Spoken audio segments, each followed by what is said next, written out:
برید براتون ایونتی که با دوستم نوشین رفتیم رو به تصویر بکشم و تعریف کنم. ایونتی بود که توسط مجله المگزین ترتیب داده شده بود و چندین اسپانسر داشت.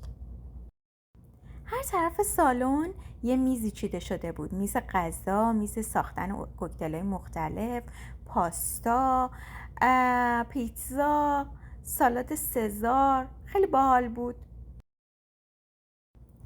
اینجا هم 3 مدل شراب گذاشته بودن و هر چقدر میخواستی برام میریختن.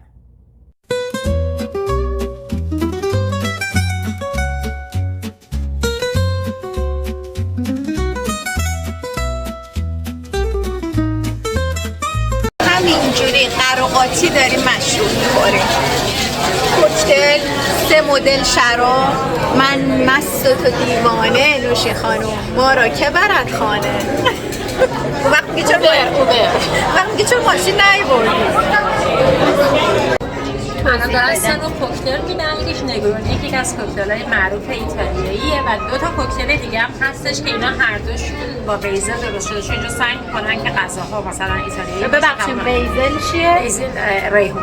ریحون. بله من فارسی داشتم. ریحون خیلی هربیه که هرب میشه، گیاهیه که خیلی در آشپزخونه‌های ایتالیا هست. یعنی اصلا خیلی اگه شما به ایتالیا باشین توی هر آشپزخونه ای اصلا اینا بیزل رو دارن، همینطور فرش میچینن و توی غذاهاشون استفاده توی دریک‌هاشون.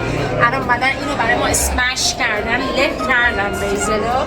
این مثلا ازش پرسیدم که بیسش چیه، گفت با جین درست کرده، با مشروب جین.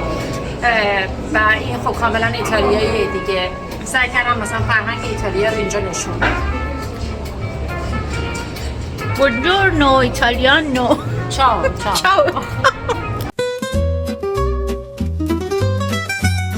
بیایید با من بقیه جاها رو ببینید.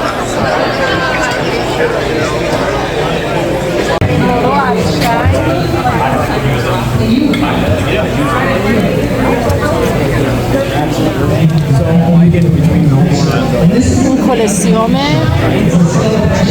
فرانک سیناتراس کلسیوم from Rome and Marilyn Monroe.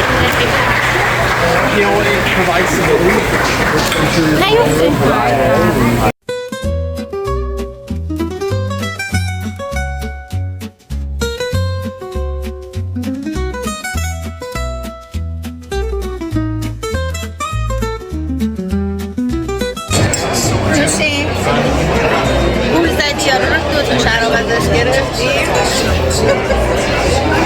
سلامتی فیلمه.